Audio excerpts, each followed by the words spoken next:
Tema khotbah pagi ini berbicara tentang tujuan panggilan Tuhan bagi kita. Semua kita Tuhan panggil dalam kapasitas kita masing-masing. Semua itu adalah ketetapan Tuhan. Itu adalah panggilan Tuhan. Saya lebih spesifik mau berbicara tentang panggilan Tuhan terhadap kita bukan untuk dipanggil menjadi seorang guru semata, tetapi kita dipanggil untuk melayani Tuhan, untuk melakukan kehendak Tuhan. Kita dipanggil Tuhan untuk melakukan apa yang menjadi rencana Tuhan dalam kehidupan ini.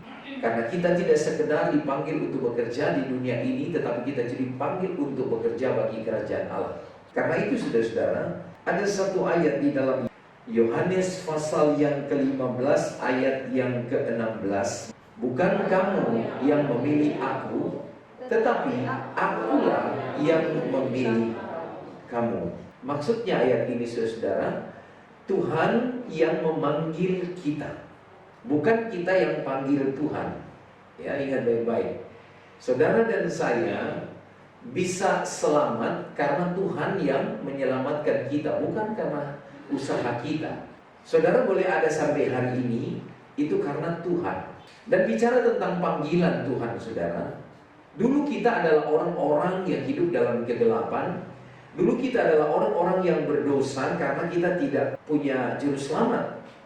Tetapi ketika kita dalam perjalanan hidup kita bisa jumpa Yesus. Oleh kasih karunia Tuhan, kita bisa menerima karunia Tuhan, yaitu karunia keselamatan. Itu luar biasa saudara.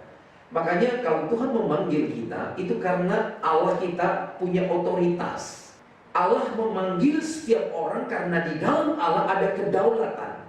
Dalam diri Allah ada yang disebut dengan sebuah grace of God. Ada sebuah kasih karunia. Makanya ada satu kata yang sering kita baca atau kita dengar, sola gratia.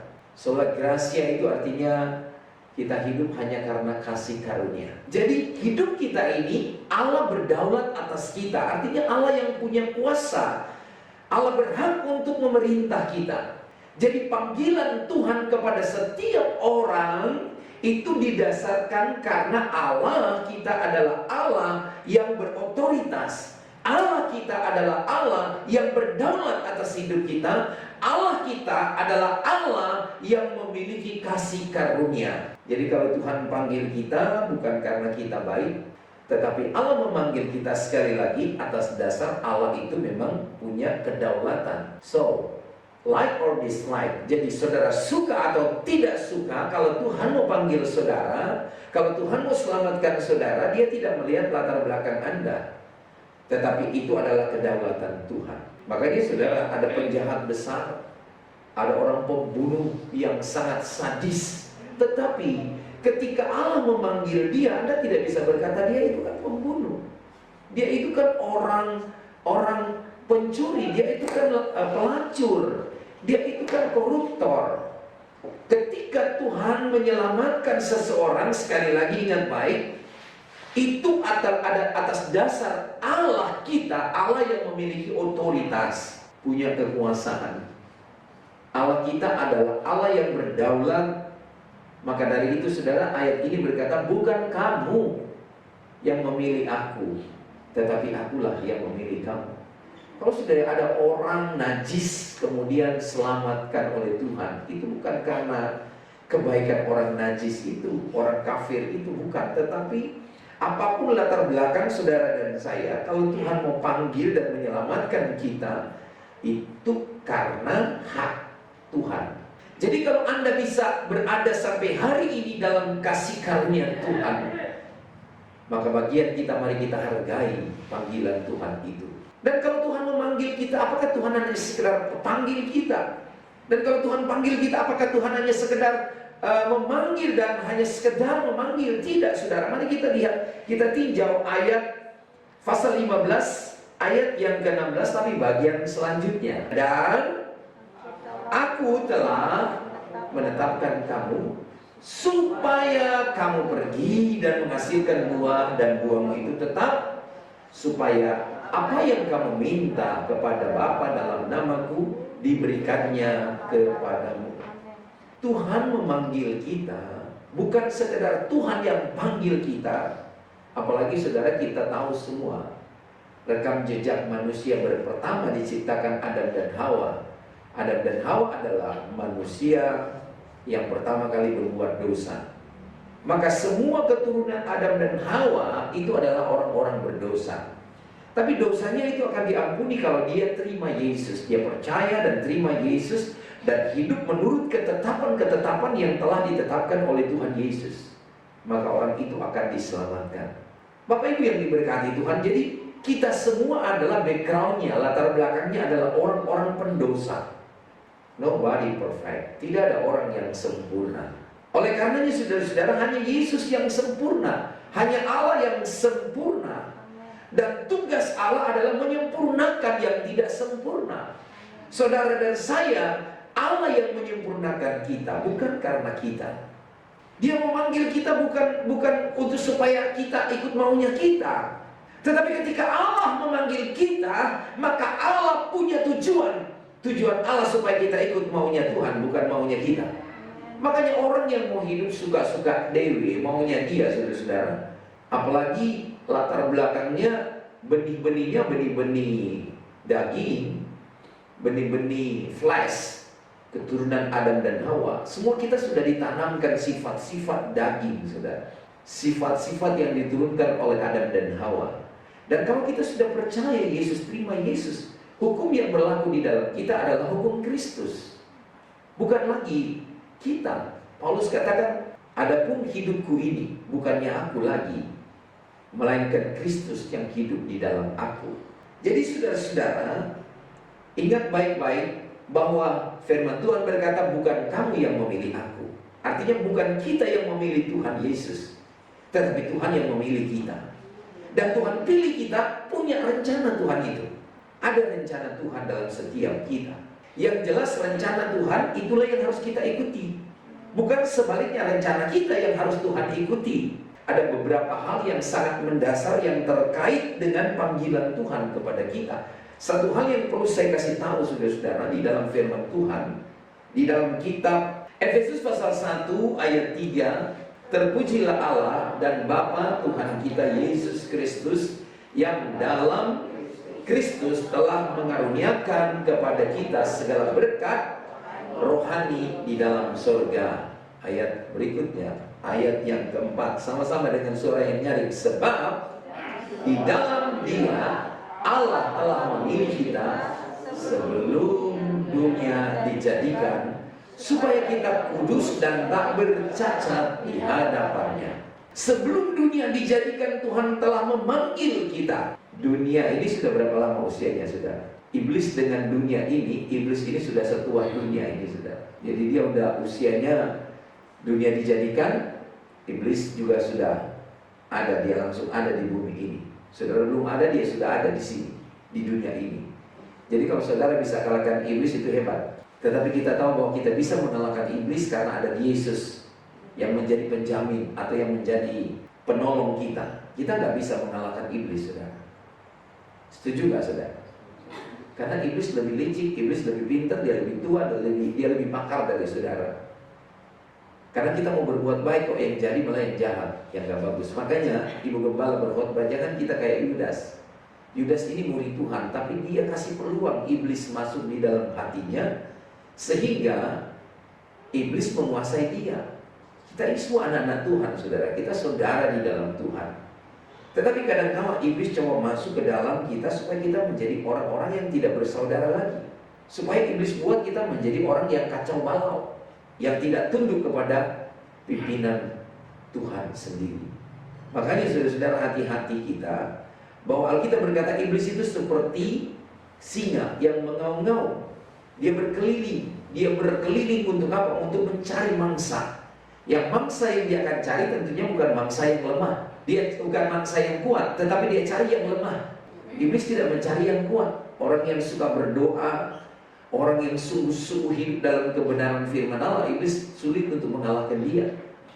Orang yang punya kasih, itu sulit untuk iblis kalahkan. Tetapi orang yang punya kebencian, ada dendam di hatinya, Orang yang punya bibit-bibit benih-benih duniawi, benih daging, benih iblis, itu gampang sekali saudara-saudara diprovokasi oleh iblis. Makanya saudara, telinga kita ini harus dipagar dengan firman Tuhan. Mata kita harus dipagar dengan firman Tuhan. Pikiran kita harus selalu berpikir yang benar, yang adil, yang suci. Gak boleh kita berpikir hal-hal yang negatif. Jadi Tuhan memilih kita, dan Tuhan memanggil kita saudara-saudara. Sebenarnya jauh sebelum dunia ini dijadikan, kita sudah dipanggil Tuhan, kita sudah dipilih oleh Tuhan. Jadi kita bukan orang gampangan loh saudara. Kita ini bukan orang murahan. Kita ini bukan orang asal-asalan saudara. Kita ini adalah orang-orang yang diciptakan oleh Tuhan. Jadi sebelum saudara ada sekarang ini, sebelum dunia dijadikan, Alkitab katakan bahwa Allah sudah memilih kita. Ingat baik-baik, ketika Tuhan memanggil saudara bukan baru sekarang ini, tapi Dia panggil sebelum dunia ini dijadikan. Dia sudah memanggil saudara dan saya.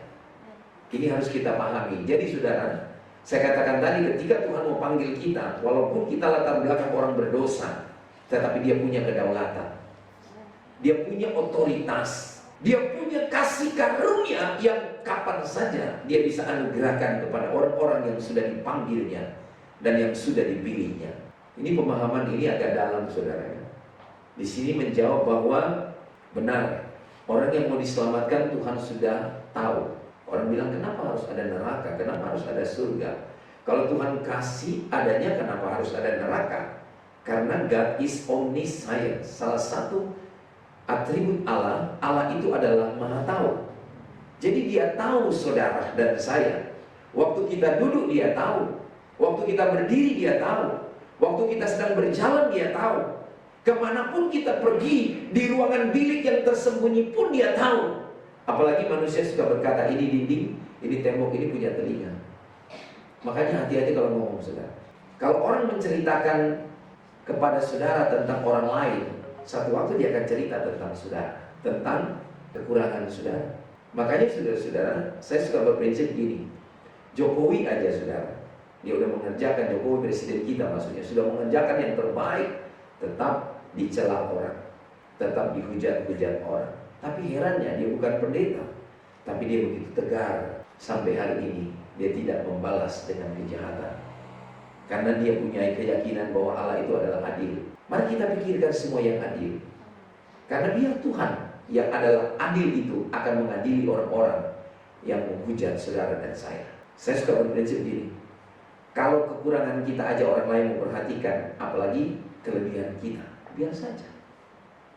Kalau ada orang menjelekkan saudara, kalau ada orang mencurigai saudara, yang jelek di saudara aja dia perhatikan, apalagi yang baik di saudara pasti dia lebih memperhatikan.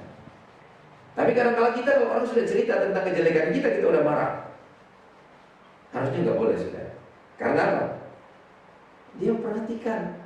Sedangkan yang jelek saudara dia memperhatikan, apalagi yang baik dia lebih memperhatikan saudara. Setuju nggak saudara? Harus punya prinsip hidup ini.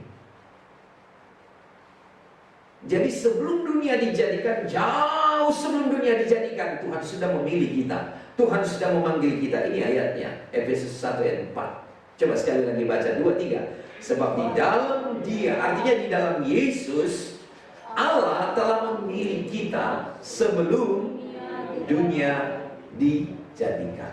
Ini dasar yang terkait dengan panggilan Tuhan. Kehebatan kita, kekayaan kita, kepintaran kita bukan karena itu Tuhan memilih kita.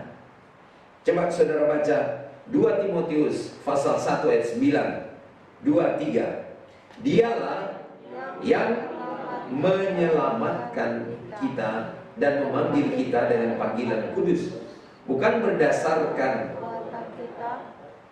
melainkan berdasarkan maksud dan kasih karunia-Nya sendiri yang telah dikaruniakan kepada kita dalam Kristus sebelum permulaan zaman.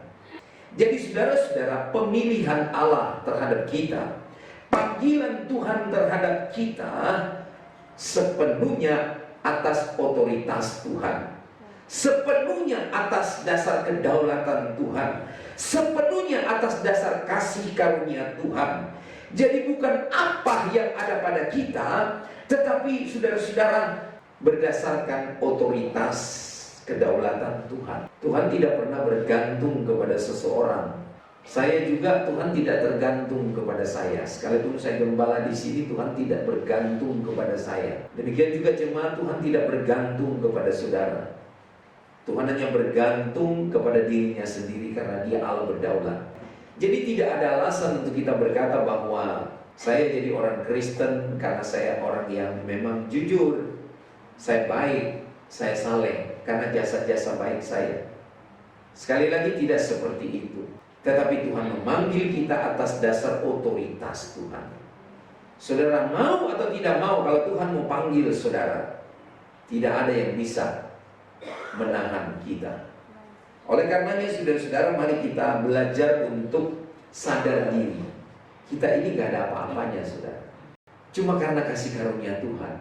Jadi Tuhan memanggil setiap orang karena Tuhan punya rencana. Nah, kita lihat rencana Tuhan memanggil kita. Bagian terakhir, Tuhan memilih dan memanggil kita supaya kita produktif. Ada manusia tapi hidupnya cuma mabok, nipu sana sini terus. Untuk apa manusia seperti ini, saudara? Mencuri, berzina, dan sebagainya. Untuk apa di mata Tuhan orang seperti begini? Tapi Tuhan punya rencana. Kalau Tuhan panggil saudara, tentu Tuhan punya maksud. Makanya kita kalau dipanggil Tuhan harus produktif. Mari kita baca dulu Yohanes 15 ayat 16. Bukan kamu yang memilih aku, tetapi akulah yang memilih kamu dan telah menetapkan kamu, supaya kamu pergi dan menghasilkan buah, dan buahmu itu tetap, supaya apa yang kamu minta kepada Bapa dalam namaku diberikannya kepadamu. Saudara-saudara, kita orang dipanggil Tuhan untuk berbuah. Ini bahasa analogi sebenarnya. Kita diibaratkan seperti pohon. Kita ditanam, benih ditanam, berakar, bertumbuh, lalu berbuah. Coba saudara sudah capek-capek tanam pohon, tapi tidak pernah berbuah. Saudara, lama-lama saudara tebang pohon itu. Karena apa? Karena tidak Tapi kalau pohon itu berbuah, saudara apakan pohon itu? Kita pelihara. Bagaimana cara kita memelihara? Kita siram air supaya cukup airnya. Kita taruh pupuk supaya pohon itu akan berbuah dan semakin lebat buahnya. Tapi kalau tidak ada buahnya, saudara yang menanam, yang mengharapkan akan ada buah dan tidak ada hasilnya, lama-lama saudara bilang tebang aja nih pohon ini, bikin kayu bakar aja. Karena tidak ada manfaatnya sama sekali.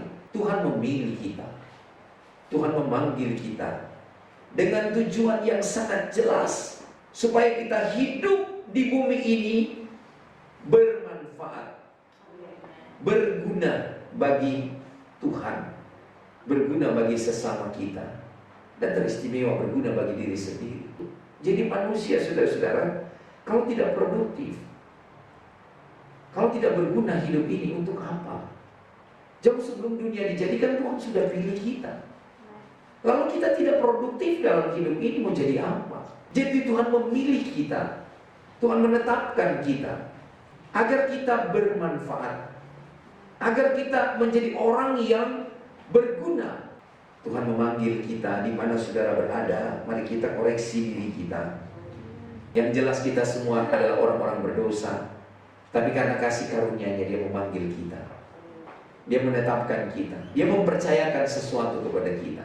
Saudara-saudara, ada beberapa hal yang saya ingin katakan. Bagaimana sih kita bisa menemukan panggilan yang Tuhan tetapkan kepada kita? Yang pertama adalah komitmen untuk percaya kepada Tuhan. Bagaimana saudara itu Tuhan mau panggil dan pilih kita, tapi saudara nggak percaya kepada Tuhan? Itu repot juga, bukan? Yang memanggil kita Allah, dengan haknya Allah, dengan otoritas, tapi kita nggak percaya Tuhan. Makanya saudara-saudara, ada orang-orang yang disebut orang ateis. Orang ateis itu orang yang tidak percaya adanya Tuhan. Maka mereka tidak mengalami kasih karunia Tuhan. Mereka tidak menerima otoritas Tuhan. Dan Tuhan sudah tahu siapa mereka. Makanya neraka itu ada untuk iblis, untuk anti-kristus, orang-orang yang mengikuti ajaran setan, itu akan dimasukkan dalam neraka. Tapi orang-orang yang mengikuti ajaran Tuhan, yang percaya kepada Tuhan, dia akan masuk surga. Hal yang kedua, kita harus komitmen untuk apa? Untuk membuang segala hal yang sudah ditanamkan dari dunia. Kita harus saudara-saudara membuang semua yang telah datang dari luar kita. Orang-orang lain yang tidak rohani, yang telah memberikan masukan-masukan oleh karena hawa nafsu mereka, oleh karena ambisi mereka, oleh karena filsafat, oleh karena cara-cara dunia masuk di dalam diri kita. Itu harus dibuang. Jangan sampai kita sudah jadi orang percaya tetapi masih ada yang ditanam di dalam kita. Ambisinya, kesombongannya, pelitnya, saudara-saudara, roh-roh duniawi itu bisa tertanam di dalam kita, dan itu harus dibuang. Tuhan mau panggil kita tapi Anda masih tetap bawa. Ada seorang ibu, dia numpang, seorang bapak lagi pikul beban. Lalu ada orang menawarkan jasa, silakan naik gratis, gak bayar, di mobil bak terbuka. Setelah dia naik di mobil, yang dia pikul itu sudah tetap dia pikul. Lalu sopir bilang, Pak, taruh aja di lantai. Kan bapak udah naik di mobil, ngapain bapak tetap pikul bebannya sementara bapak ada di atas mobil? Orang ini tidak percaya. Nanti kalau saya taruh di lantai nanti diminta bayar, biar aja taruh di pundak sini, saudara. Bagaimana mungkin saudara naik di mobil bak terbuka, saudara terus pikul bebannya? Saudara sudah dipanggil Tuhan tetapi masih ada yang tertanam di dalam kita. Roh-roh duniawi, kebiasaan-kebiasaan orang yang tidak percaya masuk di dalam diri kita. Itu harus dibuang, saudara. Supaya saudara bisa pastikan bahwa saya ini adalah orang yang dipanggil dan dipilih. Selama Anda tidak membuang hal-hal yang duniawi yang ada di dalam kita, yang telah tertanam di dalam kita, mustahil Anda menjadi orang-orang yang dipanggil dan dipilih. Kita harus membuang itu bagian kita, saudara. Hal yang lain, kita harus komitmen untuk apa? Terus membaharui pikiran kita, terus membaharui perasaan kita, saudara-saudara, dengan apa? Dengan firman Tuhan. Tadi kemarin sore saya khotbah di Ancol, karena anak-anak muda kita datang di sana, saya khotbah. Saya bilang banyak orang-orang punya anak muda itu konsumtif, ya suka barang-barang branded lah dan sebagainya. Dan kadang orang kalau sudah punya barang-barang branded, orang-orang yang miskin dan di bawah dia dianggap dia kecilkan karena dia anggap kalian tidak bermerek dan sebagainya. Itu konsumtif. Orang konsumtif biasanya begitu. Kalau dia pakai mobil lebih mewah, mobil yang tak mewah dianggap itu mobil mainan itu bagi dia. Orang-orang konsumtif, orang-orang yang memang punya selera tinggi. Tetapi saya mau katakan harus imbangi. Kita harus punya perasaan atau punya minat atau keinginan untuk mengkonsumsi firman Tuhan. Karena Alkitab bilang, dengan apakah seorang muda dapat mempertahankan kelakuannya yang bersih selain dengan menjaganya oleh firman Tuhan. Jadi menjaga anak-anak muda itu bukan karena dengan kekuatan kita, tetapi oleh firman Tuhan. Kelakuan kita bisa menjadi bersih, saudara-saudara, karena firman Tuhan. Mari kita belajar menjadi orang yang konsumtif akan firman Allah, orang yang punya selera tinggi dengan firman Allah. Dan kita nggak imbang kadang-kadang kita punya selera tinggi terhadap hal duniawi, tetapi hal-hal rohani kita nggak ada selera sama sekali. Dengan firman Tuhan udah mondar-mandir, nggak betah. Dengan firman Tuhan nggak ada perhatian sama sekali. Bagaimana firman Tuhan benih mau tertanam di dalam hatinya? Tapi kalau dia diam dengar benar firman Tuhan, apa yang dijelaskan, dia tangkap itu dan dia lakukan. Firman Tuhan bilang, apa saja kamu buat pasti berhasil. Apa saja kamu buat pasti berhasil. Yang terakhir, saudara-saudara, adalah komitmen untuk hidup di dalam kasih karunia, yaitu dengan menghargai apa yang sudah Tuhan berikan. Kalau Tuhan telah berikan pendapatan sekian, bersyukur. Jangan saudara ingin seperti yang lain, padahal saudara yang kecil aja saudara gak bersyukur. Tuhan bilang setia dalam perkara kecil, nanti Tuhan akan percayakan perkara yang besar. Saya berharap dengan iman dan mendoakan jemaat, biarlah kita menjadi jemaat yang menyadari kita ini dipilih oleh Tuhan, bukan kita yang memilih dia. Sebelum dunia dijadikan, dia sudah memilih kita. Dan yang kedua tadi, saudara-saudara, biarlah kiranya saudara kita sadar bahwa bukan karena kebaikan kita, Bukan Tuhan pilih kita. Dan di pihak lain Tuhan memilih kita karena Tuhan punya rencana. Tuhan punya maksud supaya kita menjadi orang yang berguna, orang yang bermanfaat bagi Tuhan, orang yang berguna bermanfaat bagi sesama kita. Tuhan Yesus memberkati kita semua. Amin.